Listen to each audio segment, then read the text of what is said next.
Good morning student. चलो आज हम एक्सरसाइज करते हैं। अभी तक अपना सिलेबस कंप्लीट हो गया है, वो चैप्टर कंप्लीट हो गया है। अब एक्सरसाइज बची है और एक्सरसाइज का फर्स्ट क्वेश्चन है चूज द करेक्ट आंसर। और ये एक्सरसाइज में फर्स्ट क्वेश्चन है चूज द करेक्ट आंसर, उसका फर्स्ट क्वेश्चन है, ठीक है। उसका सब क्वेश्चन है when an air column in a pipe closed at one end। Pipe कैसा है, वन साइड क्लोज्ड है, वन साइड ओपन है, ठीक है। Such that 3 nodes are formed. Nodes 3 है और वन साइड ओपन है, तो जहां ओपन रहेगा पाइप वहां नोड एंटी नोड बनेगा, ठीक है। देखो यहाँ मैंने पाइप बनाया, यहाँ एंटी नोड बनेगा। 3 नोड्स, उसके बाद 3 नोड्स बनेंगे, तो एक क्लोज्ड वाली जगह पर एक नोड बनेगा और समझो बीच में 2 नोड बनेंगे। तो ये जो चीज़ दी हुई है ये हमको लेंथ मेजर करने के लिए दी हुई है, किसके फॉर्म में, लैम्डा के फॉर्म में। तो हमें क्या निकालना है, the frequency of its vibration. मतलब ये वाली कंडीशन में जो फ्रीक्वेंसी आएगी वो उसकी फंडामेंटल फ्रीक्वेंसी से कितने टाइम्स होगी, ठीक है। तो वैसे तो हमने जो क्लोज्ड पाइप वाले का एक्सप्रेशन देखा है, वाइब्रेटिंग मोड मतलब फर्स्ट क्या होता है, फंडामेंटल फ्रीक्वेंसी क्या होती है, फर्स्ट ओवरटोन क्या होता है, सेकंड ओवरटोन क्या होता है, तो उसके अकॉर्डिंग भी हम डायरेक्ट सॉल्व कर सकते हैं। लेकिन हमको यहाँ समझाना है कि आप कैसे सॉल्व करो, क्योंकि अभी तो यहाँ पे 3 नोट बोला है, लेकिन यदि 5 नोट बोल दिया, 7 नोट बोल दिया, तो भी आपको सॉल्व करते आना चाहिए, ठीक है। इसलिए पहले तो हमने ये डायग्राम ड्रॉ कर लिया, फिर हमने देख लिया कि ये जो लैम्डा, ये नोड से नोड के बीच की डिस्टेंस कितनी हो गई, लैम्डा बाई 2। ये नोड से ये नोड की लैम्डा बाई 2, तो ये नोड से यहाँ तक की हो गई लैम्डा, और ये एंटी नोड से नोड तक की डिस्टेंस हो गई लैम्डा बाई 4। तो लैम्डा प्लस लैम्डा बाई 4 हो गई 5 लैम्डा बाई 4, ठीक है। तो ये हो गई लेंथ, देखो 5 लैम्डा बाई 4, तो lambda is equal to 4l/5। तो n2 क्या हो जाएगा, v upon 4l। Actually n is equal to क्या होता है, n इज इक्वल टू होता है v अपॉन लैम्डा। तो लैम्डा यहाँ पर कितना है, ये लैम्डा 4l/5, तो v अपॉन 4l 5 है तो ऊपर चला जाएगा, और ये फंडामेंटल फ्रिक्वेंसी है, तो इसलिए n इज इक्वल टू क्या हो गया, 5n। मतलब ये n2 या n डैश जो भी ले लो, तो ये 5n। तो ये कितने टाइम्स हो गई, ये फंडामेंटल फ्रीक्वेंसी, इसके कितने टाइम्स हो गई, 5 टाइम्स। तो देखो आपके आंसर में 1 2 3 4 5 ऐसा कुछ दिया हुआ है ऑप्शन, या 2 3 4 दिया होगा, तो उसमें 5 ऑप्शन जो दिया हुआ है वो अपना आंसर है, वो है डी में। तो इसका जो आंसर हो गया वो हो गया ये डी, ठीक है। अब चलो सेकंड की तरफ चलते हैं। सेकंड क्या बोलता है, सेकंड क्वेश्चन,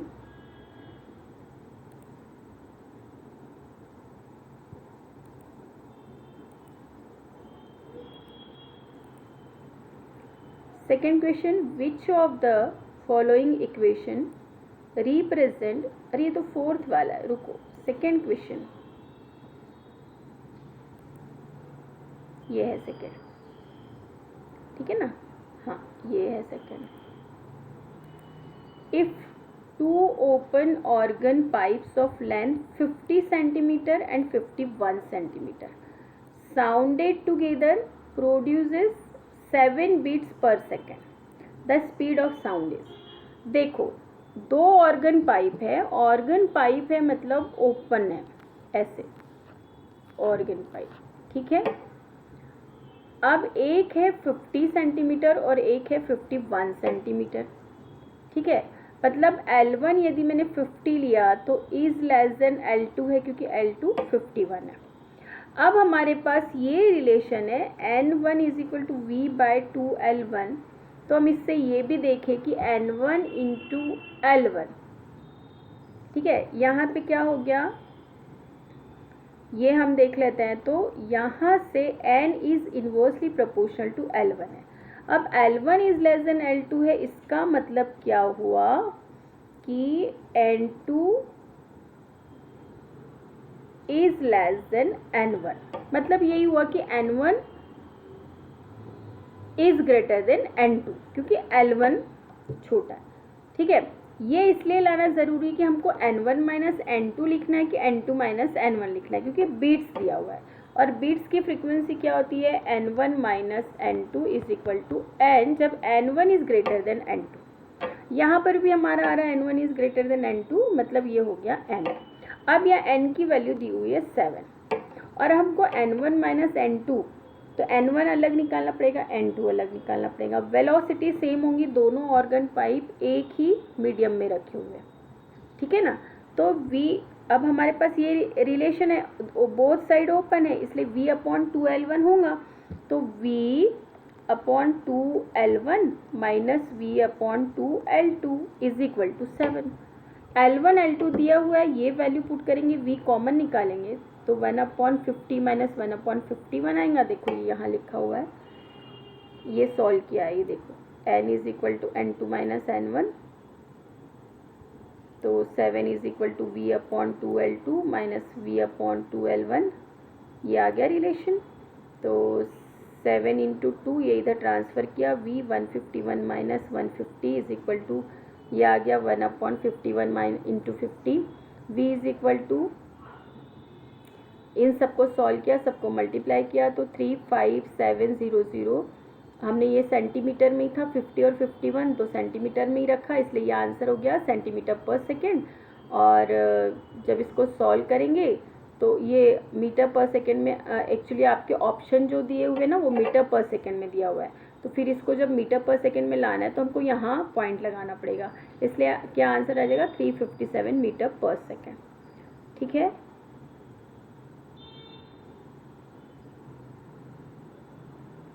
यहाँ पे ये थोड़ा सा गड़बड़ हो गया है, ये प्रॉब्लम में n1 is greater than n2 आएगा, तो ये वाला जो टर्म है ये n1 माइनस n2 आएगा, जैसे मैंने यहाँ समझाया है। ये प्रॉब्लम करने में थोड़ी गड़बड़ हुई, ठीक है, ये ध्यान रखना, आप n1 माइनस n2 लेना, ठीक है, फिर ये आपका प्रॉब्लम सही हो जाएगा। चलो third problem, the tension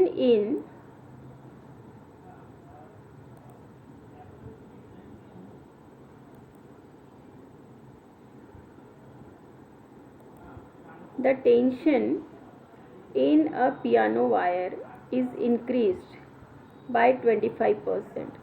Its frequency becomes dash times the original frequency.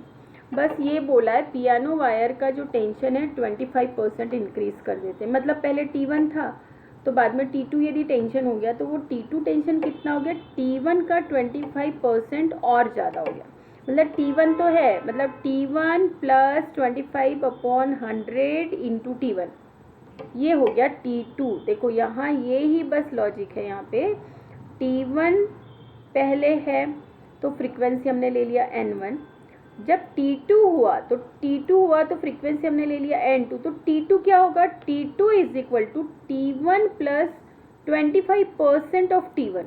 25% का मतलब क्या होता है, 25/100 इंटू T1, T1 कॉमन निकाला, 100 इधर गया, प्लस 25, 125/100, तो T2 इज इक्वल टू क्या हो गया, 125/100 इंटू T1, ठीक है, ये आ गया।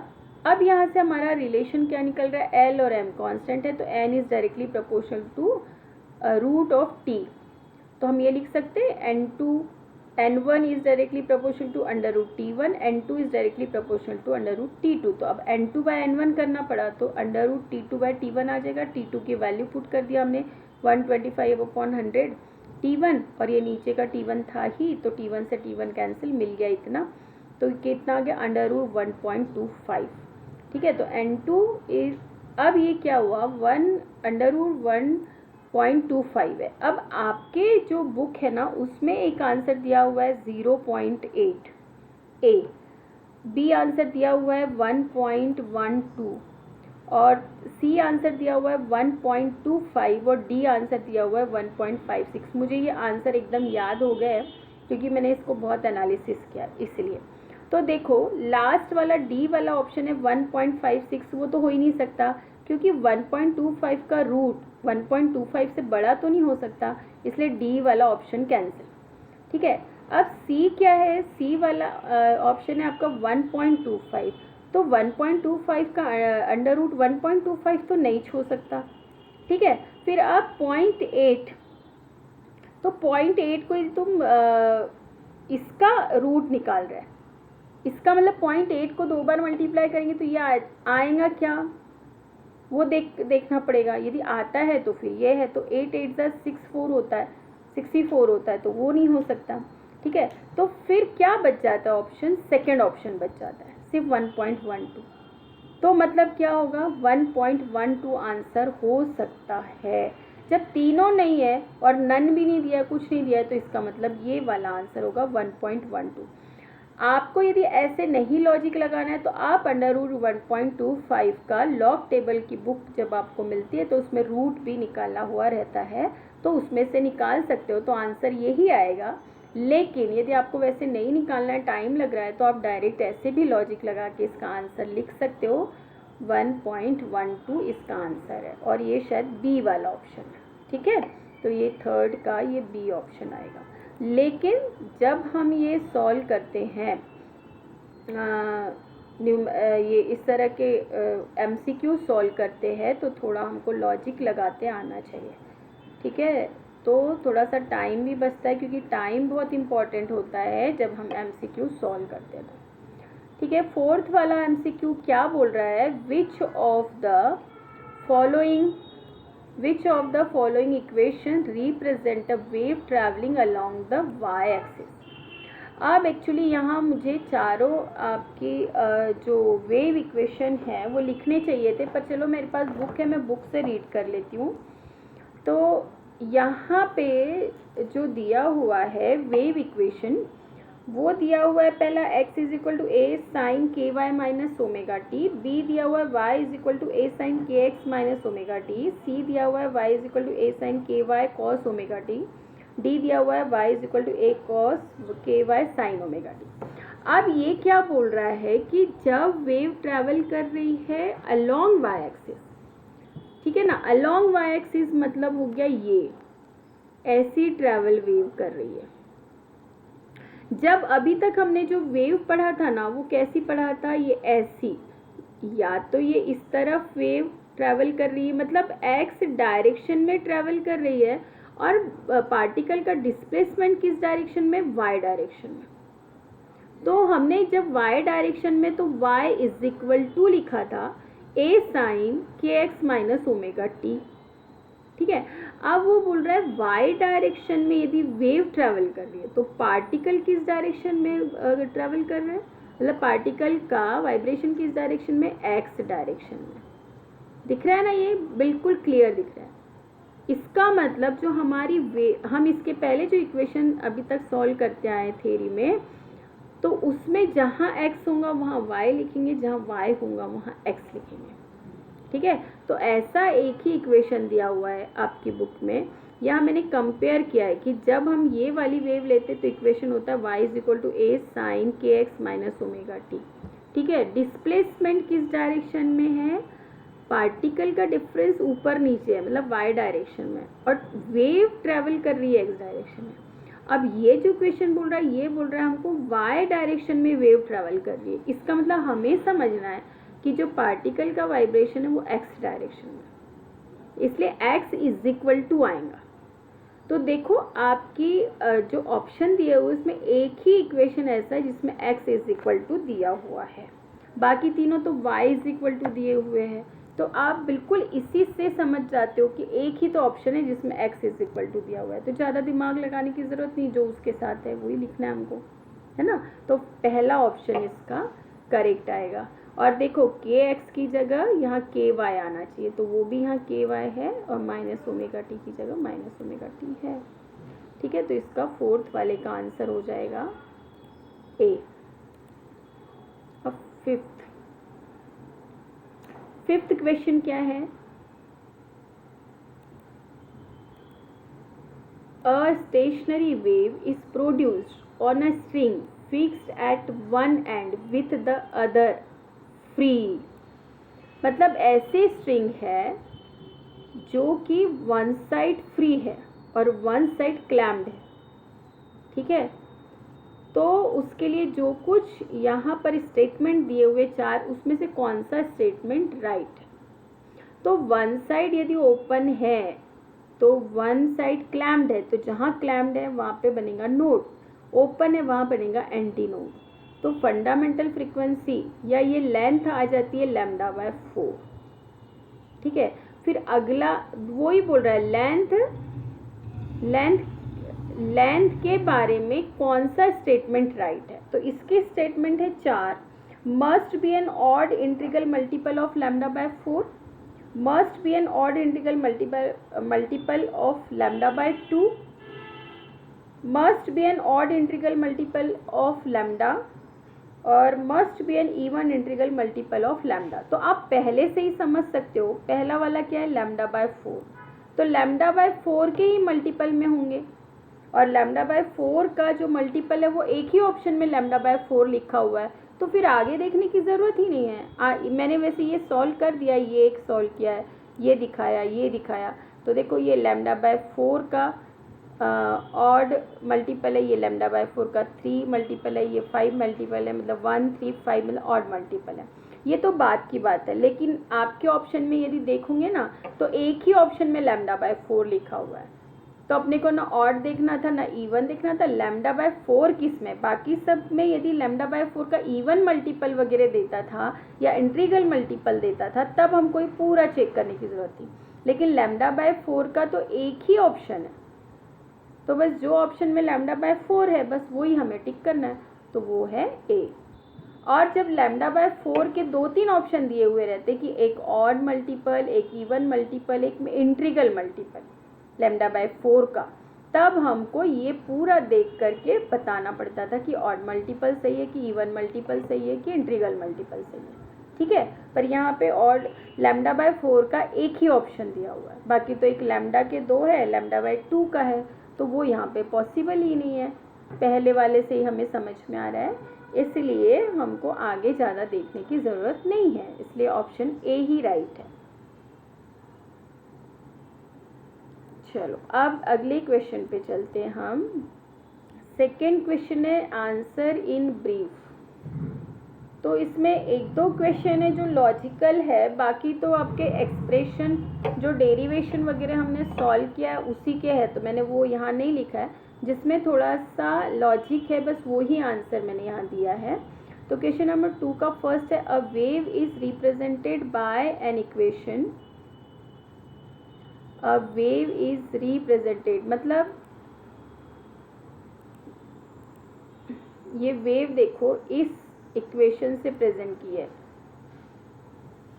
y = a sin bx + ct। ठीक है, तो x का कुछ ये कांस्टेंट है b, t का कुछ कांस्टेंट है c, और दोनों पॉजिटिव है। Given that the constant a b c are positive, can you tell in which direction the wave is moving. Yes, जब x का जो ये x के सामने का जो साइन है वो माइनस प्लस हमें देखना पड़ता है। यदि वो प्लस है मतलब नेगेटिव डायरेक्शन में है, मतलब पॉजिटिव से नेगेटिव डायरेक्शन में है तो प्लस साइन रहेगा, और नेगेटिव से पॉजिटिव डायरेक्शन में है तो माइनस साइन रहेगा। तो हम लिख सकते हैं along the x axis which travel from positive x direction to negative x direction. ठीक है, ये इसका आंसर आ जाएगा। अब सेकंड क्वेश्चन है, हाँ ये थोड़ा सा लॉजिकल है लेकिन थोड़ा समझ में आ जाएगा, तो बहुत ज़्यादा कुछ है नहीं, इसको पूरा पढ़ लेना। मैं क्वेश्चन समझा देती हूँ। A string is fixed at the 2 ends and is vibrating in its fundamental nodes. ठीक है, जो फंडामेंटल स्ट्रिंग है दोनों साइड से फिक्स है। दोनों साइड से फिक्स मतलब ये ऐसी स्ट्रिंग लेते हैं ना हम, ये ऐसी स्ट्रिंग दोनों साइड से फिक्स है, और फंडामेंटल मोड बोले तो ये एक लूप बन रहा है। ठीक है, बी एट रेस्ट नहीं, it is known that the 2 ends will be at rest. हाँ हमने बोला था जहाँ नोड बनते हैं, नोड एन और एन जहाँ बनते हैं वहाँ पर वो रेस्ट पोजीशन में होते हैं पार्टिकल। अपार्ट फ्रॉम, इसके अलावा is there any position on the string which can be touched so as not to disturb, मतलब इसके अलावा कहीं ऐसे पॉइंट है क्या जिसको हम टच करें और स्ट्रिंग डिस्टर्ब ना हो, ऐसा पूछ रहा है वो, ठीक है। फिर the motion of the string, मतलब स्ट्रिंग में ऐसे कोई पोजीशन है क्या वो दो नोट के अलावा कि जिसको हम टच करें और वो डिस्टर्ब ना हो। फिर एक और क्वेश्चन है, what will be the answer to this question if the string is vibrating in its first and second overtone. First और सेकेंड ओवरटोन में क्या होगा कि ये स्ट्रिंग ऐसे मोड, ये फर्स्ट ओवरटोन का हो गया, सेकेंड ओवरटोन का क्या हो गया, ये वाला पोजीशन आएगा। तो और कोई इसमें इसी क्वेश्चन में ऐसे कौन से पॉइंट्स होंगे जहाँ की हम टच करें और वो डिस्टर्ब ना हो, ठीक है, ये क्वेश्चन है। तो देखो ये आंसर लिखा है मैंने कि notes are the points where the vibrating string can be touched without disturbing its motion, ठीक है, कि हम उसको टच करें तो वो डिस्टर्ब नहीं होंगे, सिर्फ ये दो पॉइंट ऐसे होते हैं। फिर सेकेंड क्वेश्चन, सेकेंड जो था वो बोल रहा है उसके अलावा कोई है क्या पॉइंट। तो when the string vibrates in its fundamental mode, the string vibrates in one loop, there are no modes formed between the fixed end, मतलब दो नोड के अलावा और कोई नोड नहीं होता, hence there are no points the string which can be touched without disturbing its motion। तो उसी फंडामेंटल मोड में ही और कोई पॉइंट्स ऐसे नहीं होते कि जिनको हमने टच किया और वो डिस्टर्ब ना हो, ठीक है। फिर थर्ड ये पूछा था फर्स्ट ओवरटोन और सेकेंड ओवरटोन में, तो when the string vibrates in its first overtone,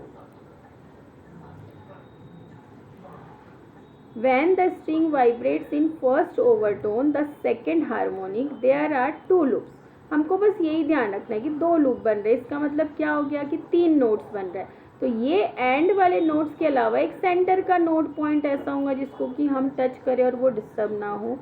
second overtone में तीन लूप बन रहे हैं, तो ये एंड वाले नोट्स के अलावा यहाँ पे ऐसे दो पॉइंट और होंगे, दो नोड और होंगे बीच में जिसको कि हम टच करें और वो डिस्टर्ब ना हो। बस यही आंसर इसमें लिखा है, आप अच्छे से रीड कर लेना क्योंकि बहुत लंबा आंसर है, ठीक है। तो अब अगले क्वेश्चन पे चलते हैं, what are harmonics and overtone. तो ये आप पढ़ लेना क्योंकि बुक में है, इसके पहले भी मैंने समझाया है, तो आपको ये चीज़ समझ में आ जाएगी, ठीक है। ये क्वेश्चन शायद थर्ड था, ये फोर्थ क्वेश्चन। फोर्थ क्वेश्चन क्या बोल रहा है, for a stationary wave wave set up in a string having both ends fixed, what is the ratio of the fundamental frequency to the second harmonic। सीधी सी बात है, जो stationary wave set होती है, ठीक है, और क्या बोल रहा है, हैविंग बोथ एंड फिक्स्ड। तो स्टेशनरी वेव जब फॉर्म हो रही है तो फर्स्ट लूप ये जो हमने देखा था ये एक है, और सेकंड वाला फर्स्ट हार्मोनिक ये हो जाएगा फंडामेंटल फ्रीक्वेंसी, और सेकंड हार्मोनिक ये हो जाएगा। तो फर्स्ट लूप में यदि n है फ्रीक्वेंसी तो सेकंड में 2n होंगी, n1 is equal to 2n। तो क्या हो जाएगा, जो fundamental frequency n upon n1, इसका रिलेशन क्या हो गया, 1/2 का रिलेशन हो गया। तो 1:2 उन दोनों के बीच में रिलेशन आएगा, ठीक है। तो ये एक क्वेश्चन हो गया। अब इसका फिफ्थ क्वेश्चन क्या है, फिफ्थ क्वेश्चन है, द एम्पलीट्यूड ऑफ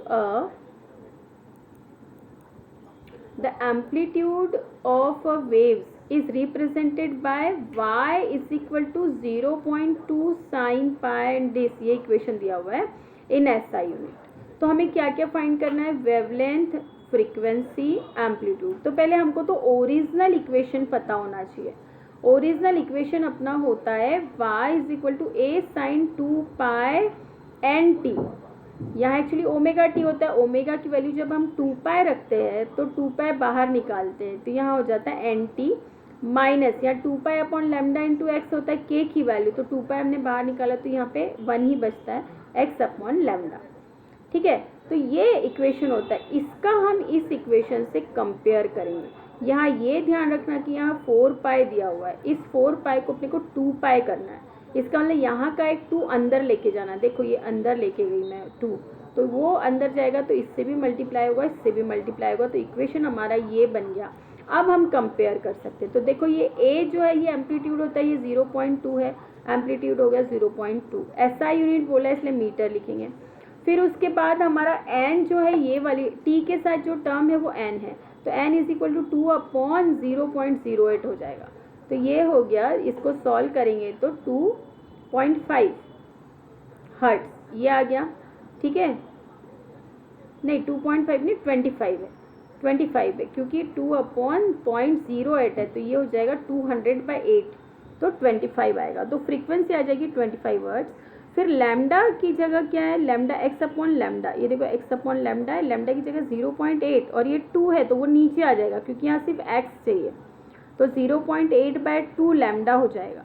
तो lambda is equal to 0.8/2 is equal to 0.4 metre.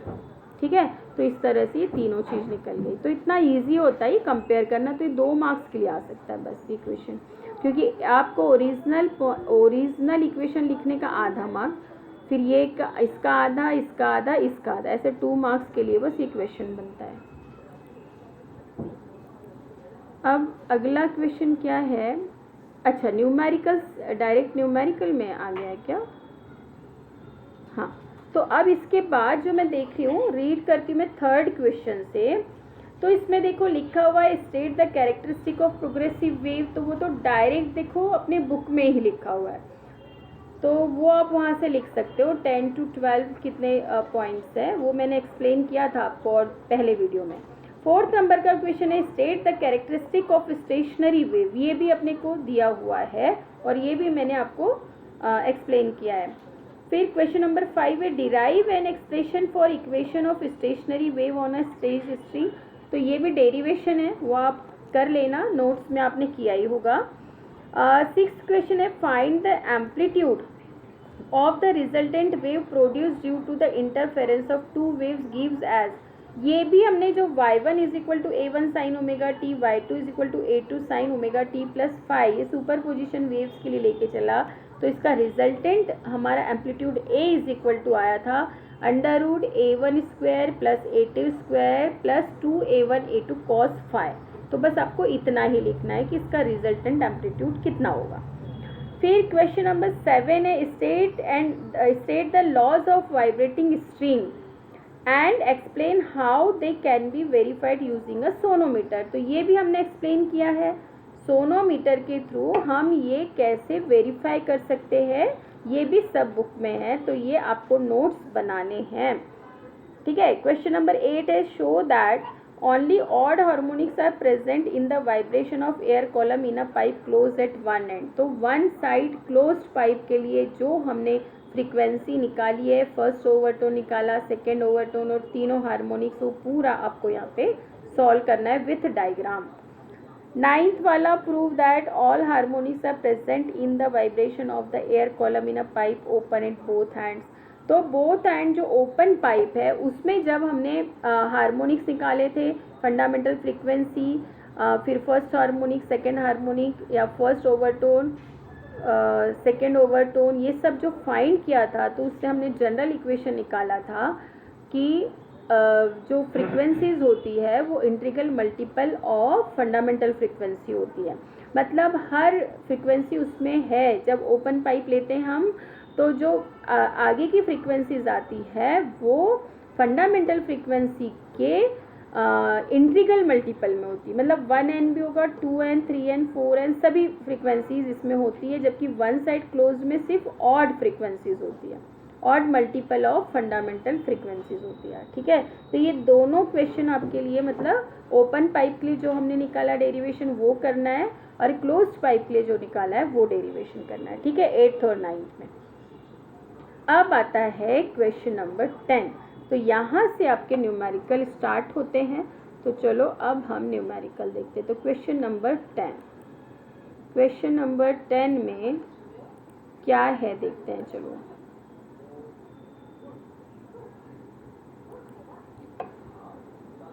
a wave of frequency 500 hertz is traveling with a speed of 350 metre पर सेकेंड। मतलब एक वेव दी हुई है, उसकी फ्रीक्वेंसी n की वैल्यू है 500 हर्ट्ज और उसकी वेलोसिटी है 350 मीटर पर सेकेंड। अब क्वेश्चन है, what is the phase difference between two displacement at a certain point at times 1.0 meter apart। ठीक है, यदि वो 1.0 से दूर है, ठीक है, तो उनका फेज डिफरेंस कितना होगा? व्हाट विल बी द, नहीं ये 1.0 मिली सेकेंड है, सॉरी, मतलब इतने टाइम्स दिया हुआ है ना, एट टाइम्स 1.0 मिली सेकेंड। मिली सेकेंड मतलब 1 मिली सेकेंड मतलब 1 इंटू 10⁻³ सेकेंड, मतलब 10⁻³ सेकेंड। टी की वैल्यू क्या आ जाएगी? 10⁻³ सेकेंड। यहाँ लिखा होगा, ये लिखा देखो, ठीक है, ये निकाला। तो पहले ए देखते हैं ना हम, तो v और n हमको पता है, तो हमने लैम्डा निकाल लिया, ठीक है। Lambda is equal to v upon n. V दिया हुआ है 350, एन दिया हुआ है 500, तो ये आ गया 0.7 मीटर लैम्डा की वैल्यू। टी 1.0 ये दिया हुआ है मिली सेकेंड, मतलब 10⁻³ सेकेंड। तो पाथ डिफरेंस क्या हो जाएगा? मतलब डिस्टेंस कितना कवर किया, तो v इंटू टी, मतलब distance is equal to velocity into time. तो 350 इंटू 10⁻³ मतलब जो भी आंसर आया इतना मीटर उसने डिस्टेंस ट्रेवल किया। तो फेज डिफरेंस क्या हो जाएगा? 2 pi upon lambda into path difference. ये हम k की वैल्यू लेके चले थे, देखो 2 पाई अपॉन लैम्डा, ये जब हमने एक्सप्लेन किया था तो ये जो 2 पाई अपॉन लैम्डा है, और ये जो k यहाँ पर जो x लिया था वो डिस्प्लेसमेंट ही लिया था, और वो ही डिस्प्लेसमेंट हमने यहाँ निकाला जिसको पाथ डिफरेंस बोला, ठीक है ना। तो ये 2 पाई लैम्डा इंटू पाथ डिफरेंस ये आ गया। तो 2 पाई लैम्डा यहाँ वैल्यू सारी पुट करेंगे तो ये आ जाता है पाई रेडियन। क्या? ये फेज डिफरेंस, ठीक है। ये ए का आंसर हो गया। ए में बोला है हमको फेज डिफरेंस फाइंड करना है, और बी में क्या बोल रहा है कि what will be the smallest distance between 2 points which are 45 degree out of phase. अब ये फेज डिफरेंस दिया हुआ है और हमको ये समझो डिस्टेंस निकालना, मतलब पाथ डिफरेंस निकालना है। तो path difference is equal to इसका उल्टा है। जब यही फॉर्मूला यहाँ लिखा है तो पाथ डिफरेंस यहीं रहने दो, तो ये फॉर्मूला क्या हो जाएगा? लैम्डा इधर चला जाएगा upon 2 pi into phase difference. तो पाथ डिफरेंस क्या हो गया? Lambda upon 2 pi into phase difference. Phase difference यहाँ दिया है 45 डिग्री। 45 डिग्री को हम क्या लिख सकते हैं? पाई अपॉन 4, वो पुट कर दिया लैम्डा, और यहाँ 2 पाई, पाई से पाई कैंसिल हो गया, तो पाथ डिफरेंस कितना आ जाएगा? इसको सॉल्व करेंगे तो 8.75 सेंटीमीटर, ठीक है। ये मीटर में था, ये सेंटीमीटर में लिखेंगे। तो आंसर क्या हो गया? पाई रेडियन, और बी का आंसर 8.75 सेंटीमीटर, ठीक। तो ये हो गया क्वेश्चन नंबर 10। अब हम देखते हैं 11।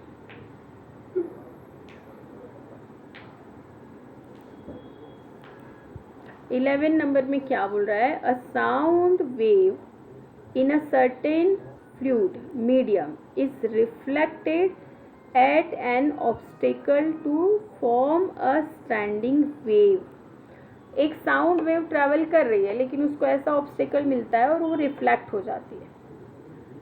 The distance between 2 successive nodes, जब वो रिफ्लेक्ट हो रही है तो नोड्स बनेंगे, एंटी नोड बनेंगे।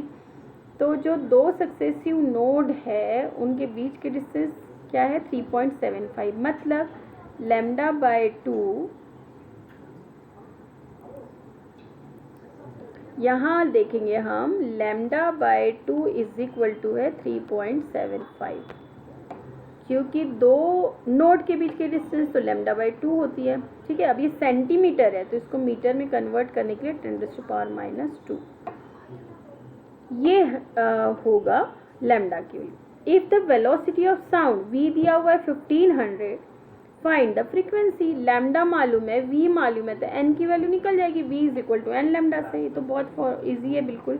लैम्डा ये निकल गया, वी हमें इतना पता है, v is equal to n lambda formula होता है, n is equal to v by lambda, ये पुट किया तो ये आंसर आ गया आपका। अब ये 2 इंटू 10⁴ आया है, तो यहाँ एक जीरो कर दिया तो 20 इंटू 10⁻³ हो गया। 10⁻³ की जगह हम किलो लिख सकते हैं क्योंकि ये हर्ट्स में आंसर आया, तो इसलिए आंसर आपका किलो हर्ट्स में दिया है, तो 20 किलो हर्ट्स इस तरह से आंसर आ जाएगा। 2 सोर्सेज, देखो 2 sources of sound are separated by a distance 4 metre. 2 source है, उनके बीच में जो डिस्टेंस है वो 4 मीटर की है, ठीक है। They both emit sound with the same amplitude, दोनों में जो साउंड प्रोड्यूस हो रहा है वो सेम एम्पलीट्यूड का है और सेम फ्रीक्वेंसी का है, ठीक है। और फ्रीक्वेंसी मतलब कितनी फ्रीक्वेंसी है, 330 हर्ट्ज, मतलब एन की वैल्यू दी हुई है 330, but they are 180 degree out of phase. जब वो 180 डिग्री आउट ऑफ फेज पर जाते हैं तो at what point between the 2 sources will be sound intensity be maximum. तो बोल रहा है कि जो साउंड इंटेंसिटी है वो कब मैक्सिमम होगी।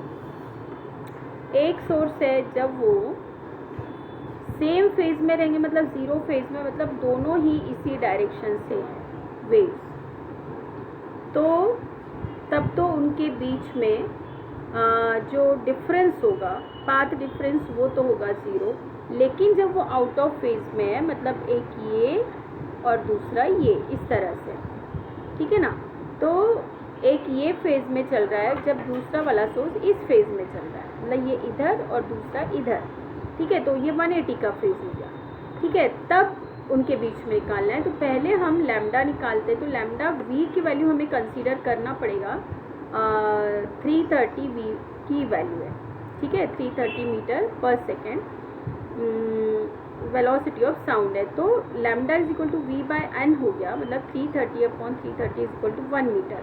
तो देखो ये लैम्डा की जो वैल्यू है, लैम्डा की वैल्यू आपकी आ गई 1 मीटर, ठीक है।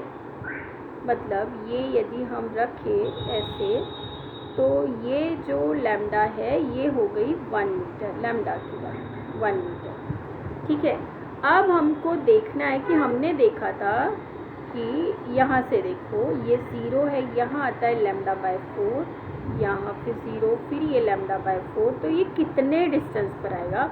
यदि ये 1 मीटर है, यहाँ तक 1 मीटर है, तो कहाँ आ रहा है, लैम्डा बाय 4, यहाँ पर मैक्सिमम आएगा। फिर मैक्सिमम कहाँ आएगा, यहाँ पर आएगा, मतलब यदि ये 1 मीटर का है तो ये हो गया 0.25 मीटर, फिर यहाँ से यहाँ तक ये हो गया 0.5, ये 0.25, फिर ये 0.75, है ना। तो लैम्डा बाय 4 पर हमारा मैक्सिमा मिल रहा है, तो ये 0 से कितने डिस्टेंस पर हो जाएगा, लैम्डा बाय 4 मतलब 0.25 डिस्टेंस पर मैक्सिमा आ रहा है, फिर 0.5 पर मिनिमा आ रहा है, तो फिर 0.75 पर मैक्सिमा आ रहा है, फिर 1 पर मिनिमा आ रहा है, तो 1.25 पर फिर से मैक्सिमा आएगा। तो इस तरह से यदि हम ये निकालते हैं, तो यहाँ पे मैंने लिखा है, देखो यहाँ लिखा हुआ है, thus the sound intensity will be maximum at ±2.25 ±0.75 1.25 1.75, मतलब इन पर हमको मैक्सिमा मिलेगा, प्लस माइनस मतलब दूसरा साइड यदि हम लेते हैं तो, ठीक है। तो इस तरह से ये आंसर जिस तरह से लिखा हुआ है वो लिख लेना, लेकिन समझने वाली बात ये है कि लैम्डा की वैल्यू यदि 1 आती है तो हमको लैम्डा बाय 4 पर मैक्सिमा मिलता है, तो लैम्डा बाय 4 मतलब कितना हो गया, 0.5, ठीक है। तो फिर 3 लैम्डा बाय 4 पे आती है, तो फिर से हमारा 0.5 इंटू 3, फिर 5 लैम्डा बाय 4 पर हमको मिलता है मैक्सिमा। तो फिर इस तरह से जब हम निकालेंगे तो ये जो मैक्सिमा है हमको ये 0.25, 0.75, 1.25, 1.75 ऐसे पर हमको मैक्सिमा मिलेगा, ठीक है। तो ये प्रॉब्लम आपको ऐसे सॉल्व करना है, थोड़ा थियोरेटिकल लिखना पड़ेगा इसको। अब 13th वाला 13th वाले प्रॉब्लम में क्या है कि two sound waves travel at a speed of 330 metre पर सेकेंड, मतलब वेलोसिटी तो दी हुई है 330 पर सेकेंड, कहीं दी है कहीं नहीं दी है, जहाँ नहीं दी रहती है ज़रूरत पड़ती है तो हम कंसीडर कर लेते हैं कि v की वैल्यू 330 मीटर पर सेकेंड है। If their frequencies are also identified and are equal to 540 hertz, ठीक है, दो साउंड वेव्स है और v तो रहेगा सेम 330, ठीक है। अब उनकी जो फ्रीक्वेंसीज है वो सेम है, मतलब n1 इज इक्वल टू यदि n2 लेके चले तो इज इक्वल टू है 540 हर्ट्ज, ठीक है। What will be the phase difference between the waves at point 3.5 metre and 3 metre from the other if the source are in phase. तो phase difference निकालना है हमको, ठीक है, और इनका पाथ डिफरेंस कितना हो जाएगा 3.5 माइनस 3 मतलब 0.5। देखते प्रॉब्लम आगे। तो देखो हमने लिखा है कि क्या क्या गिवन है, v is equal to velocity 330 metre पर सेकेंड, और देखो ये दिया हुआ है n1 n2 is equal to 540 hertz, ये यहाँ पर दी हुई है कि दोनों की फ्रीक्वेंसी इक्वल है। फिर यहाँ से n दिया हुआ है, v दिया हुआ है, तो हम लैम्डा निकाल सकते हैं। तो लैम्डा की वैल्यू आ गई 0.61 मीटर। हमको निकालना है फेज डिफरेंस, तो पहले हम पाथ डिफरेंस देख लेते हैं। तो path difference is equal to हो जाएगा 3.5 मीटर माइनस 3 मतलब 0.5 मीटर।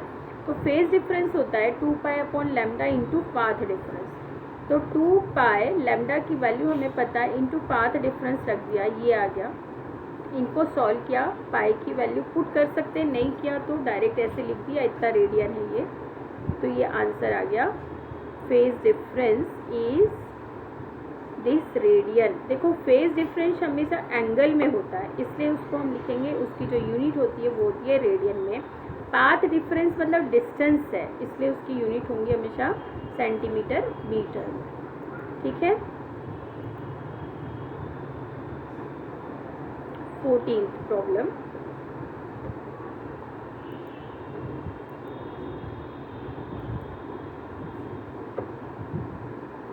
देखो two wires of the same material and same cross sectional section। Same material same cross section का मतलब क्या हो गया, क्रॉस सेक्शन मतलब उसका जो एरिया है वो सेम है, सेम मटेरियल है मतलब डेंसिटी सेम है। Stressed on a sonometer, sonometer में लगाया हुआ है और उसको स्ट्रेच किया जाता है। One wire is loaded with 1.5 kilogram and other is loaded with 6 kilogram। मतलब कि टेंशन दिया हुआ है, तो T1 हमारे पास है 1.5 किलोग्राम, मतलब 9.8 से मल्टीप्लाई करेंगे तब वो टेंशन बनता है। तो इसको 9.8 से मल्टीप्लाई करने के बाद बन रहा है 14.70। तो T1 हो गया 14.70 और T2 क्या हो जाएगा 6 kg है, तो 6 इंटू 9.8 इज इक्वल टू ये हो रहा है कितना हो रहा है, ये आ गया है कितना 58.8, इतना न्यूटन है। तो T1 जो टेंशन है वो है 14.7 और T2 जो है वो 58.8 न्यूटन है, ठीक है। तो ये दोनों टेंशन हो गए। अब the vibrating length of first wire is 60 centimetre. T1 लिया है तो उसके लिए जो लेंथ हम लेंगे वो लेंगे L1। L1 हो गया 60 सेंटीमीटर, मतलब ये हो गया 0.6 मीटर, 60 इंटू 10⁻⁻2 करेंगे तो 0.6 मीटर आ जाएगा, ठीक है। लेंथ ये दिया हुआ है। फिर and its fundamental frequency of vibration is the same as that of, मतलब दोनों वायर की फंडामेंटल फ्रीक्वेंसी सेम है। तो क्या निकालना है, the second wire calculate the vibrating length of the other wire. तो दूसरे वाले की वाइब्रेटिंग लेंथ निकालना है, पहले वाले की L1 लेके चले तो दूसरे वाले की L2 हमें फाइंड करना है। तो हम रिलेशन T और L में रिलेशन निकालते हैं। जब हम T और L में रिलेशन निकालेंगे, देखो ये फॉर्मूला है हमारे पास, n is equal to 1/2L T/m। तो N1 के लिए हो जाएगा 1/2L1 √T1/m, N2 के लिए हो जाएगा 1/2L2 √T2/m। इनमें यदि रिलेशन निकाले तो हमको डायरेक्ट दिख रहा है N1 T1 is directly proportional to L1 या L1 is directly proportional to √T1 और L2 is directly proportional to √T2। अब ये रिलेशन निकलता है या हमने इन दोनों को इक्वल कर दिया, N1 is equal to N2 बोला है तो ये सब कैंसिल होकर के हमारे पास ये चीज़ बचती है L2 is equal to √T2/T1 into L1। T2 और T1 हमने निकाल लिया है, L1 दिया हुआ, ये सारी वैल्यू पुट करेंगे, सॉल्व करेंगे तो ये आंसर आता है 1.2 मीटर। ठीक है, तो L2 मतलब सेकेंड वायर की दूसरे वाले वायर की हमको लेंथ मिल गई है 1.2 मीटर और पहले वाले की लेंथ कितनी थी 60 सेंटीमीटर। ठीक है, इस तरह से ये प्रॉब्लम हो गया सॉल्व। अब हम नेक्स्ट प्रॉब्लम की तरफ बढ़ते हैं, 15th वाला प्रॉब्लम। ठीक है, देखो क्या है इसमें।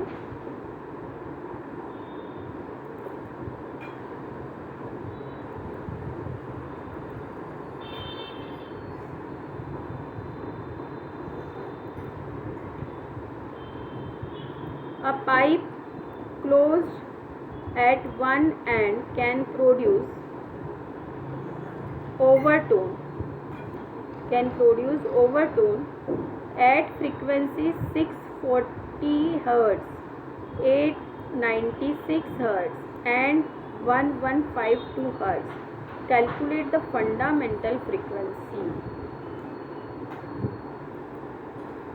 देखो पाइप वन साइड क्लोज है, ठीक है, और वो जो ओवरटोन प्रोड्यूस कर रहा है तो कौन सी फ्रीक्वेंसी पर ओवरटोन प्रोड्यूस कर रहा है, 640 हर्ट्ज पर, 896 हर्ट्ज पर और 1152 हर्ट्ज पर ये प्रोड्यूस कर रहा है। तो फंडामेंटल फ्रीक्वेंसी निकालना है, हमको ये नहीं दिया है कि कौन सा ओवरटोन है, फर्स्ट है, सेकेंड, थर्ड, कौन से, ये नहीं दिया। ठीक है, तो देखो इन सब के बीच में यदि हम डिफरेंस निकाले 896 माइनस 640 तो 256 आएगा, ये निकाला। ठीक है, फिर 1152 माइनस 896 निकाला तो वो भी 256 निकाला। तो इससे ये तो समझ में आता है ये जो तीनों ओवरटोन है ये सक्सेसिव है, इसके बाद यही वाला ओवरटोन है, इसके पहले यही, इसके बाद यही वाला ओवरटोन है। ठीक है, मतलब 256 का डिफरेंस है। तो यदि हम इसके पहले का भी ओवरटोन निकाल सकते तो इसमें से 256 माइनस करेंगे तो उसके पहले वाला ओवरटोन हो जाएगा, लेकिन हम वैसे वाला सॉल्व नहीं करते, बस हमको ये लिखना है कि this implies that they are consecutive overtones. ठीक है, अब लेट हम जो फंडामेंटल फ्रीक्वेंसी निकालना उसको कंसीडर करके चलते कि n यहाँ फंडामेंटल फ्रीक्वेंसी है। तो अपने जो ओवरटोन होते हैं हम वो पीथ ओवरटोन लेके चल रहे थे, तो हम यहाँ क्यूथ ओवरटोन लेके चलते, तो पहला हम कंसीडर कर रहे हैं एन क्यू, सेकेंड लेके चलते हैं हम एन क्यू प्लस 1 और उसके बाद वाला लेके चलते क्यू प्लस 2। मतलब ये वाली जो फ्रीक्वेंसी है ये है n q 640, n q plus 1 है 896 और एन क्यू प्लस 2 है ये 1152, ये हर्ट्ज। ये हम तीनों लेके चले। अब इसके अकॉर्डिंग हम सॉल्व करेंगे। अब ये बोला है वन साइड क्लोज है पाइप, तो हमने पीथ ओवरटोन के लिए फ्रीक्वेंसी निकाला था 2p + 1 इंटू एन। अब हमने यहाँ पर फंडामेंटल फ्रीक्वेंसी एन सी या एन लेके चले, मैंने यहाँ एन सी लिखा है, यहाँ एन लिया है, चलो ठीक है, यहाँ मैंने एन सी लिख दिया क्योंकि क्लोज पाइप लिया। तो n q is equal to क्या हो जाएगा 2q + 1 इंटू एन सी हो जाएगा। फिर मैं अगले के लिए निकालती हूँ n q + 1 is equal to क्या हो जाएगा, क्यू की जगह मैं q + 1 पुट करूँ तो इसको यदि सॉल्व करूँ तो 2q + 3 इंटू एन सी हो जाता है। तो मेरे को यहाँ से q की वैल्यू मिल जाएगी तो भी मैं थोड़ा बहुत सॉल्व कर पाऊँगी, तो यहाँ से एन क्यू निकल जाएगा। ठीक है, नहीं एन क्यू हमें पता है, क्यू पता चल जाएगा तो एन सी निकल जाएगा, मतलब फंडामेंटल फ्रीक्वेंसी निकल जाएगी। तो हमको क्यू की वैल्यू चाहिए, तो हमारे पास एन क्यू + 1 आ गया, एन क्यू आ गया, तो हमने यहाँ पे रख दिया, दोनों को डिवाइड कर दिया, और इसको सॉल्व किया। NQ+1 हमने ये कंसीडर करके चला है, NQ ये कंसीडर करके चला है, ये वैल्यू पुट करते हैं और इसको सॉल्व करते हैं, इक्वेशन बनता है। तो Q की वैल्यू यहाँ मुझे मिल रही है 2, इसको सॉल्व किया। तो अब ये Q की वैल्यू मैंने यहाँ पुट किया, देखो यहाँ Q मैंने 2 पुट किया, तो 2 2 सब 4 + 1 5 NC is equal to NQ कितना है 640, तो इसलिए NC इज इक्वल टू क्या आ जाएगा 640/5, मतलब ये आ जाएगा 128। तो फंडामेंटल फ्रीक्वेंसी हमारी आ गई 128। ये प्रॉब्लम थोड़ा सा कॉम्प्लिकेटेड था, सोचने के लिए मजबूर किया इसने, ठीक है, लेकिन इंटरेस्टिंग। तो इस तरह की प्रॉब्लम आए तो अच्छा लगता है, थोड़ा सा सोचना पड़ता है, लॉजिक लगाना पड़ता है, लेकिन इंटरेस्टिंग होते हैं, ठीक है। चलो 16th वाला प्रॉब्लम, 16th वाला प्रॉब्लम है स्टैंडिंग वेव, मतलब stationery wave is produced in a tube open at both ends. The fundamental frequency is 300 Hz. What is the length of tube? बहुत ईजी है, और स्पीड भी दिया हुआ है साउंड का, दोनों साइड ओपन है। तो fundamental frequency n is equal to होती है v/2l, क्योंकि lambda is equal to 2l होता है, बस वैल्यू पुट करना है। n दिया हुआ है 300 Hz, वेलोसिटी दी हुई है, n निकल जाएगा, n दिया हुआ है, l निकल जाएगा, l is equal to v/2n, है ना। v पुट कर दिया 340 है, n पुट कर दिया 300 है, सॉल्व किया तो 0.566 मीटर ये आ गई लेंथ इसकी, l इज इक्वल टू इस पाइप की लेंथ। ये तो बहुत ईजी था।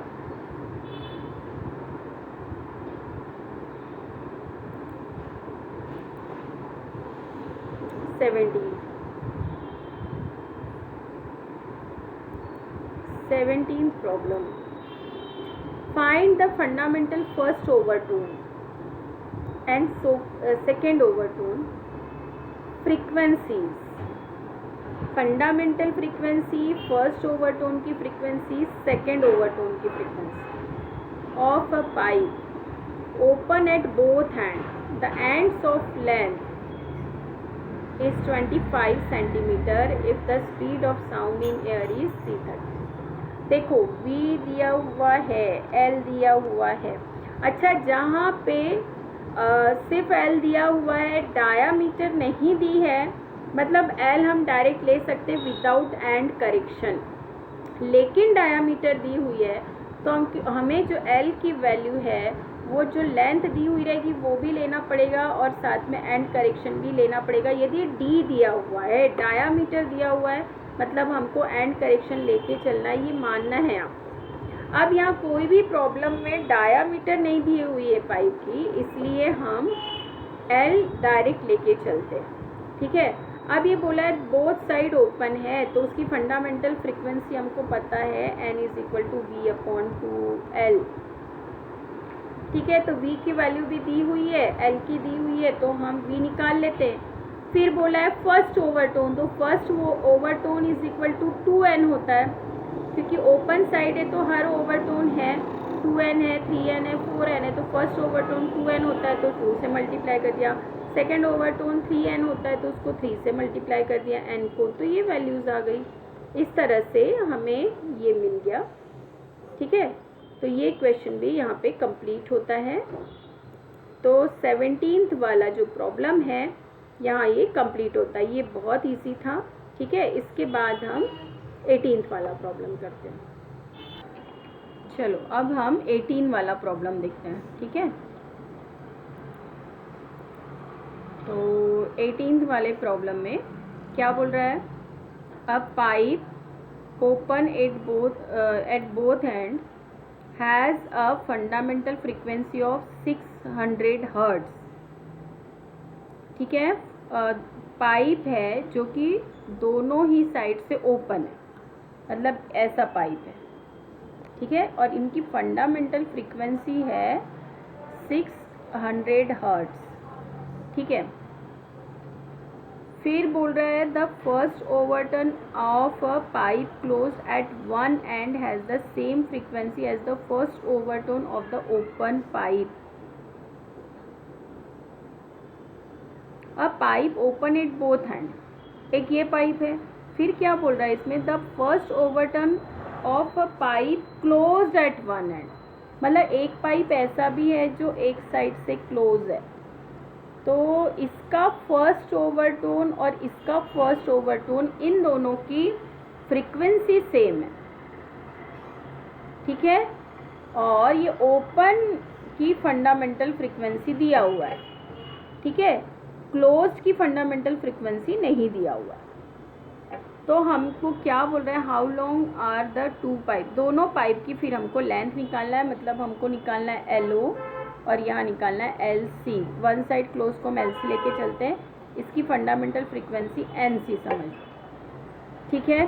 तो पहले तो दोनों की ओवरटोन की फ्रीक्वेंसी क्या होगी, फर्स्ट ओवरटोन इसके लिए क्या होगा, पहले तो हम ये N0 की निकालते, तो N0 इज इक्वल टू क्या हो जाएगा, V/2L0, इसकी फंडामेंटल फ्रीक्वेंसी। तो हम V की वैल्यू हमें कंसीडर करना पड़ेगा, V हम लेके चलते हैं 330 मीटर पर सेकेंड, ठीक है, और N0 दिया हुआ है 600 हर्ट्ज।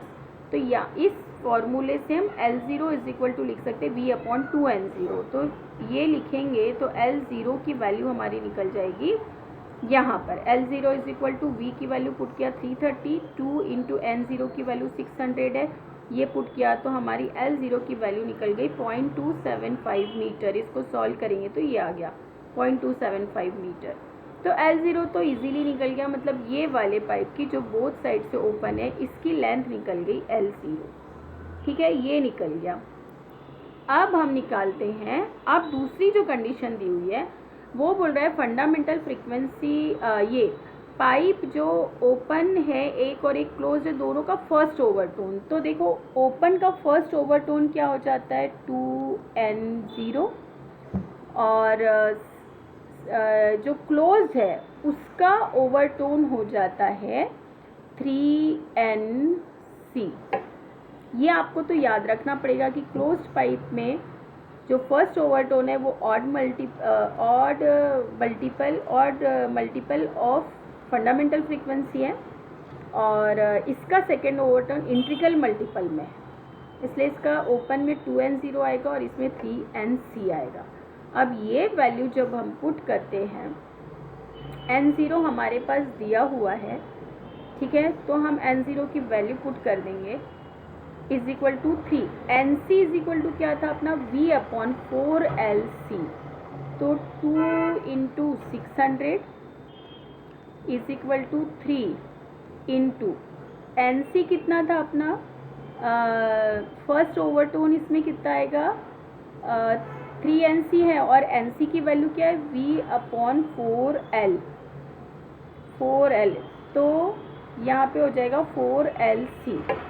तो एक काम करते हैं, यहाँ पे 600 नहीं रखते, 600 की जगह N0 की जगह V/2LO रखते, या जब V/2LO रखेंगे तो V से V कैंसिल हो जाएगा, तो हमको कैलकुलेशन थोड़ा इजी हो जाएगा, ये 2 से 2 कैंसिल हो जाएगा। तो यहाँ पे देखो LC इज इक्वल टू कितना बच जाएगा, LC हम इधर लेके जा रहे हैं, ठीक है, LO इधर लेके जा रहे हैं, तो 3/4LO, LO निकल गया, यहाँ वैल्यू पुट करो और सॉल्व करो तो LC निकल जाएगा। तो ऐसे ही करके, या तुम ऐसे वैल्यू पुट करो वैसे वैल्यू पुट करो, इसको सॉल्व करेंगे तो देखो यहाँ पर, ये देखो आगे सॉल्व किया है तो V ये इज इक्वल टू पुट किया तो LC कितना हो गया 3/4 LO, ये हो गया LC, देखो 3/4 LO ये हो गया, 3/4 LO की वैल्यू यहाँ जो थी वो पुट किया, इसको सॉल्व किया तो हमारी वैल्यू आ गई ये मीटर पर सेकेंड। तो लेंथ ऑफ ओपन पाइप आ गया 0.275 मीटर, और क्लोज्ड पाइप की लेंथ आ गई 0.206 मीटर पर सेकेंड। क्यों लिखा, लेंथ है, सॉरी मीटर है, ये मीटर पर सेकेंड नहीं मीटर है। तो इसको यदि सेंटीमीटर में आंसर दिया आपके इसमें, तो 2 पॉइंट के बाद 0 लगा दो, 27.5 सेंटीमीटर हो जाएगा, और ये 20.6 सेंटीमीटर हो जाएगा। ठीक है, यदि सेंटीमीटर में आंसर चाहिए। ठीक है, तो इस तरह से ये प्रॉब्लम सॉल्व हो गया। ठीक है, अब नेक्स्ट प्रॉब्लम है 19 का। 19 प्रॉब्लम ये देख लेते क्या है इसमें।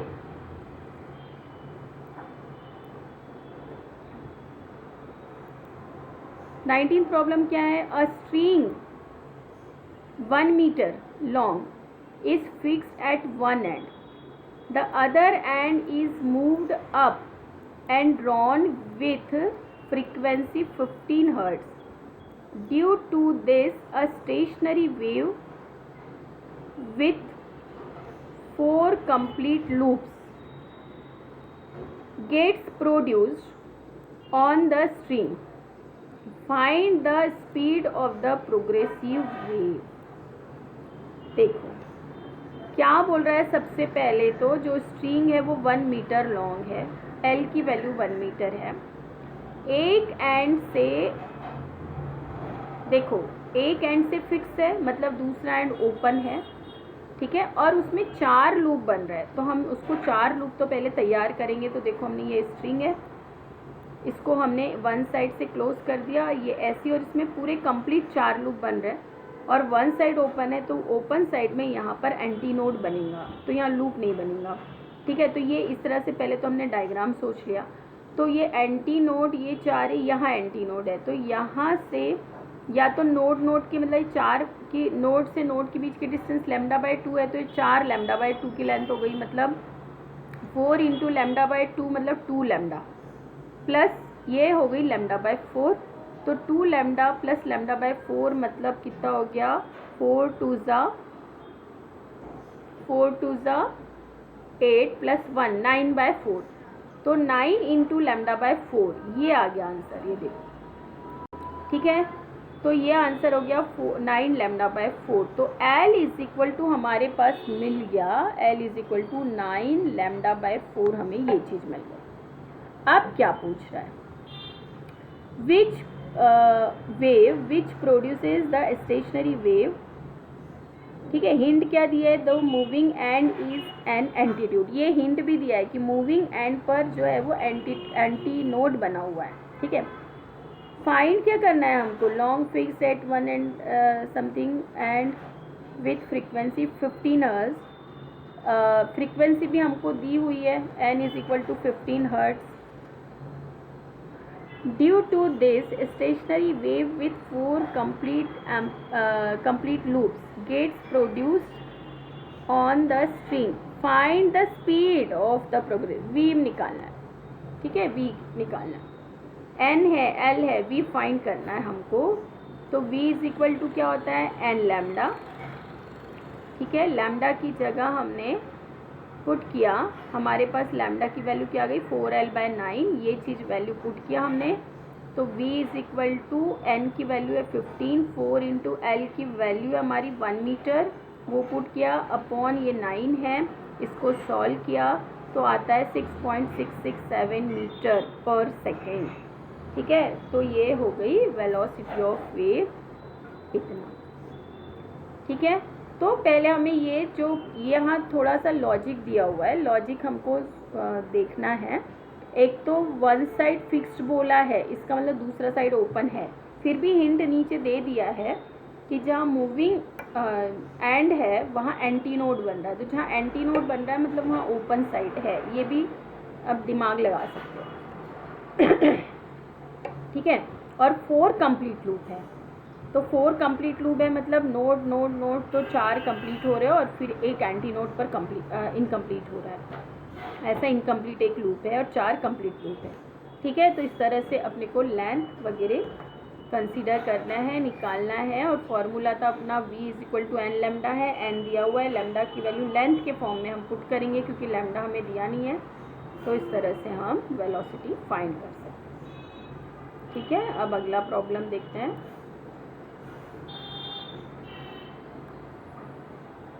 अगला प्रॉब्लम है 20th प्रॉब्लम को क्या है देखते हैं। A violin string vibrates with fundamental frequency of 440 hertz. What are the frequencies of first and second order. ठीक है। तो वायोलिन होगा तो ये स्ट्रिंग ही रहती है उसमें, ठीक है। तो उसकी फंडामेंटल फ्रीक्वेंसी क्या होगी, वायोलिन में जो वायर है वो दोनों साइड से क्लोज होगा तभी वाइब्रेशन होगा, ठीक है। जहाँ पे भी टच करते वायर को वहाँ पर ये एंड होता है और उसके बीच में ये जो है वो लूप बनते हैं, ठीक है। तो वो जो लेंथ है वो डिसाइड करते हैं। तो लेंथ के हिसाब से ही वो मतलब इंस्ट्रूमेंट बजाते हैं जिसके अकॉर्डिंग ये जो वाइब्रेशन है वो सेट होता है। तो फ्रीक्वेंसी उस समय क्या हो गई, यदि ये लूप बना तो ये नोड और नोड इसके बीच की डिस्टेंस कितनी हो गई, V/2L आ जाएगा यहाँ फ्रीक्वेंसी जो होगी, ठीक है। वैसे ही निकाल लो, L = λ/2, λ = 2L और N = V/λ होता है तो लैम्डा की जगह 2L पुट कर दिया तो N = V/2L आ गया। तो अब ये बोला है कि इसकी फंडामेंटल फ्रीक्वेंसी 440 है, मतलब N की वैल्यू 440 है, ठीक है। तो फिर अपने को निकालना है, क्या बोल रहा है, what are the frequencies of first and second overtone. तो फर्स्ट ओवरटोन यहाँ पे क्या होगा 2N, सेकेंड ओवरटोन क्या होगा 3N। तो ये तो बहुत ईजी है। वैसे ये सब नहीं भी किया तो भी आप निकाल सकते हैं। N1 = 2N मतलब 880, N2 = 3N = 340 मतलब 3 × 440 = 1320 हर्ट्ज। तो इस तरह ये तो बहुत ईजी है, बस मल्टीप्लाई ही करना है आपको। ये प्रॉब्लम में लॉजिक है, जिसको नहीं समझ में आएगा उसके लिए लॉजिक है, क्योंकि ये वायोलिन की स्ट्रिंग कैसी होती है और किस तरह से उसमें लूप बनेंगे ये इम्पॉर्टेंट है। जब आप ये सॉल्व कर पाओगे, ये लिख पाओगे, तभी हम N1 = 2N और N2 = 3N लिख सकते हैं, ठीक है।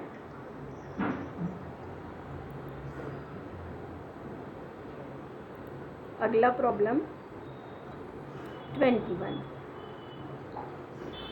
क्या है, ये प्रॉब्लम में थोड़ा लॉजिक है। A set of tuning fork is arranged in a series of increasing order of frequencies. यहाँ पे सेट ऑफ 8 ट्यूनिंग फोर्क है। ये शायद कुछ देखो भूल गई मैं यहाँ पे लिखना। यहाँ 8 ट्यूनिंग फोर्क का है, ठीक है। Each fork gives a beats per second with the next. 8 tuning fork है, हर एक की हम फ्रीक्वेंसी लेके चले N1, N2, N3, N4, ठीक है। तो उनके बीच में जो बीट्स बन रही है पहले और दूसरे के बीच, तो N2 - N1 = 4, N2 - N1 = 4, फिर N3 - N2 = 4, N4 = N4 - N3 = 4, N5 - N4 = 12। ऐसा हम 8 तक जा सकते हैं, ठीक है। ये बिट्स का मतलब हुआ कि फर्स्ट की सेकेंड वाले के साथ बीट मतलब 1 की 2 के साथ बीट है 4, 2 की 3 के साथ बीट है 4। तो बीट की फ्रीक्वेंसी क्या होती है, हम जब वो बीट वाला अपने वो देखा था डेरिवेशन, उसमें देखा था कि N1 - N2 ये होता है बीट फ्रीक्वेंसी, ठीक है। तो बस उसी के हिसाब से चलेंगे। और एक और कंडीशन दी हुई है कि द फ्रीक्वेंसी ऑफ लास्ट 4 मतलब N8 is twice that of the first, मतलब N8 = 2N1 हम ये ले सकते हैं, है ना। ये एक कंडीशन दी हुई है, देखो N8 = 2N1, ठीक है। और पहला ये कंडीशन है, मतलब पहली कंडीशन के अकॉर्डिंग N2 - N1 = 4, ठीक है। तो हम इसको N1 को इधर ट्रांसफर कर दे तो N2 = N1 + 4। फिर N3 क्या हो जाएगा, N3 - N2 = 4, तो N3 = N2 + 4, पर N2 की वैल्यू ये ऊपर निकली हुई है तो N1 के फॉर्म में क्या हो जाएगी, N1 + 4 + 4 8 हो जाएगी, और 8 को हम लिख सकते हैं 2 × 4, ठीक है। फिर N4 = हो जाएगा N3 + 4, तो N1 प्लस ये 8 और ये 4 12 हो जाएगा, और 12 को हम लिख सकते हैं 3 × 4। अब ऐसे देखो तो देखो ये N4 क्या बना है, N1 + 3 × 4, N3 क्या बना है, N1 + 2 × 4, मतलब जो नंबर है उससे कम यहाँ लग रहा है हम ठीक है, तो N8 क्या हो जाएगा यहाँ पर 7 × 4, N1 + 7 × 4, तो हमारा ये N8 निकल गया। N8 या तो लाइन से लिख लो, नहीं लिखा तो भी डायरेक्ट आप इससे लिख सकते हो, N1 + 7 × 4 ये आ जाएगा। ठीक है, तो इससे N8 = क्या हो गया N1 + 28। अब N8 = 2N1 दिया हुआ है यहाँ पर, तो यहाँ 2N1 पुट कर दिया, N1 को इधर ट्रांसफ़र किया तो N1 आ गया, मतलब N1 की वैल्यू आ गई 28 हर्ट्ज़। ठीक है, तो क्या बोला था, फर्स्ट 4 की फ्रिक्वेंसी निकालना, तो N1 आ गया। अब N1 और N2 के बीच में N8 के बीच में ये रिलेशन है, N8 = 2N1, तो N8 = आ गया 2 × 28।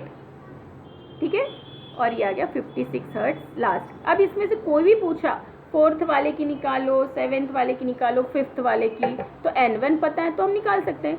4th वाले की क्या आ जाएगी, N1 की वैल्यू पुट कर दो, 28 + 12 उतनी, मतलब 28 + 12 40, तो N4 की कितनी आ जाएगी 40। ऐसे अपन किसी की भी यहाँ से फ्रीक्वेंसी निकाल सकते हैं।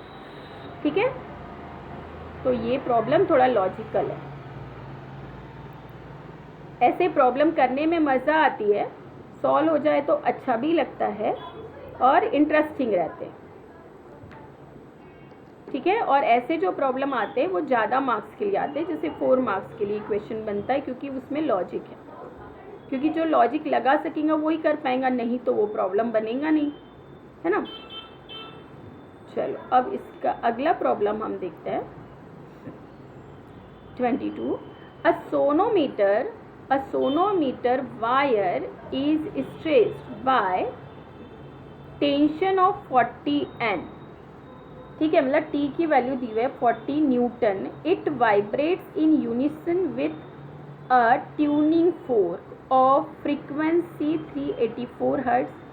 T दिया हुआ है, N की वैल्यू दी हुई है। How many numbers of beats get produced in 2 second, 2 second में कितने बीट प्रोड्यूस होंगे if the tension in the wire is decreased by this. देखो, अब ये पहले टेंशन ये था, बाद में टेंशन ये है, मतलब अपने को T1 T2 लेके चलना पड़ेगा।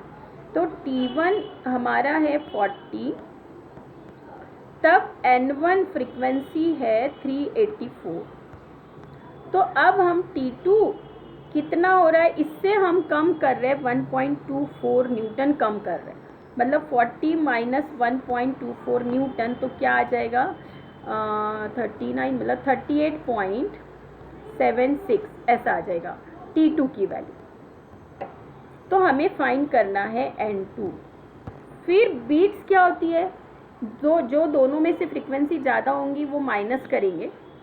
ठीक है, ज़्यादा होंगी मतलब दोनों का डिफरेंस, जो दोनों का डिफरेंस आएगा N1 - N2 या N2 - N1, वो हो जाएगी बीट्स। तो वो बीट्स आएगी पर सेकेंड, पर बोला है 2 सेकेंड में, तो इसलिए उसको हम 2 से मल्टीप्लाई करेंगे, तो 2 सेकेंड में कितनी बीट्स आई वो आ जाएगी। ठीक है, तो चलो सॉल्व करते हैं, आगे देखते क्या है। पहले तो N1 और T1 के बीच में रिलेशन यदि हम निकालें तो देखो हमारे पास ये फॉर्मूला है सोनोमीटर के लिए, तो N1 is directly proportional to √T1, ये है। ठीक है, तो N2/N1, क्योंकि हमको पहले फाइंड करना है N2, तो N2/N1 = √T2/T1 आ जाएगा। ऐसे पहले भी हम प्रॉब्लम सॉल्व कर चुके हैं, तो ये हम डायरेक्ट लिख सकते हैं ऐसा। ठीक है, तो √T2 की वैल्यू हमने यहाँ निकाली थी 38.76 और T1 की वैल्यू है 40। इसको सॉल्व करेंगे और निकालेंगे, N1 की वैल्यू हमें दी हुई है वो यहाँ पुट करेंगे और निकालते तो N2 की वैल्यू आ जाती है 378 और N1 की है 384, तो 384 ज़्यादा है, मतलब बीट्स क्या होगी N1 - N2, तो 384 - 378 मतलब 6 बीट पर सेकेंड ये प्रोड्यूस हो रही। या तो हर्ट्स लिख लो क्योंकि फ्रीक्वेंसी है, या बीट्स पर सेकेंड लिखो। तो ये 1 सेकेंड में 6 बीट, तो 2 सेकेंड में पूछ रहा है, तो 2 × 6 मतलब 12 बीट्स। तो 2 सेकेंड में क्या प्रोड्यूस होगी, 2 बीट्स प्रोड्यूस होगी। ठीक है,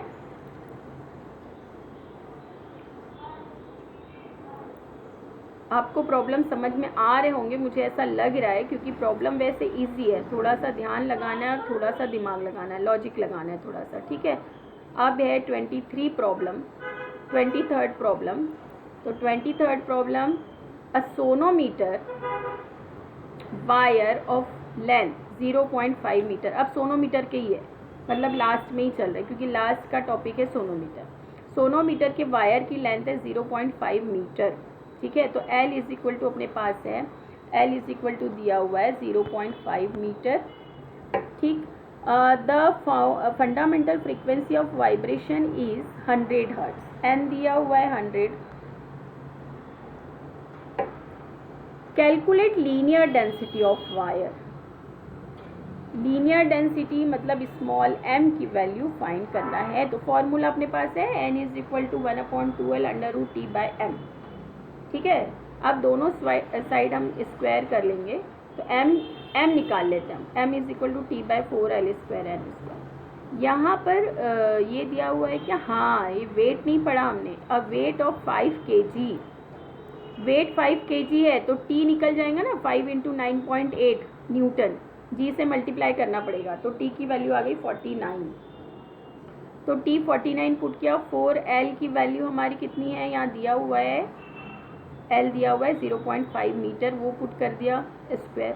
n कितना है 100, 100 को 10⁻² लिख सकते हैं, 10⁻² का स्क्वायर हो जाएगा 10⁻4। इसको सॉल्व करेंगे, ये आ जाएगा 5 का स्क्वायर 25 पॉइंट पहले लग जाएगा 25 के पहले, तो ये हो गया 4 इंटू 0.25 इंटू 10⁻4, 0.25 इंटू 4 हो गया 1, ठीक है। अब ये है 10⁻4, इसको ऊपर लेके जाएंगे तो 10⁻⁻4 हो जाएगा। अब 10⁻⁻3, यदि हमको इसको और छोटा नंबर करना है तो 4.9 इंटू 10⁻⁻3 लिख सकते हैं।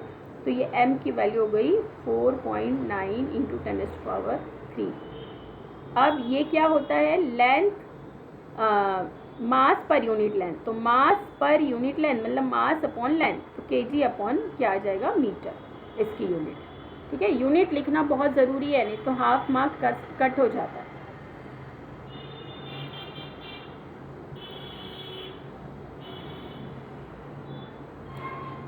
लास्ट प्रॉब्लम है 24th प्रॉब्लम, ठीक है।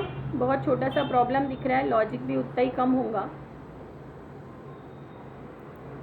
देखते हैं। The string of a guitar is 80 centimetre long and has a fundamental frequency of 112 hertz.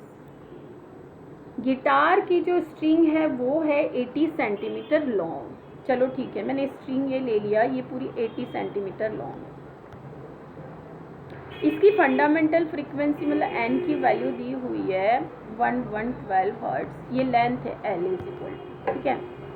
फिर क्या बोल रहा है कि a guitarist wishes to produce a frequency of 160 hertz. मतलब ये n1 ले लेते हैं तो n2 दूसरी फ्रीक्वेंसी जो प्रोड्यूस करना चाह रहा है वो है 160 हर्ट्ज।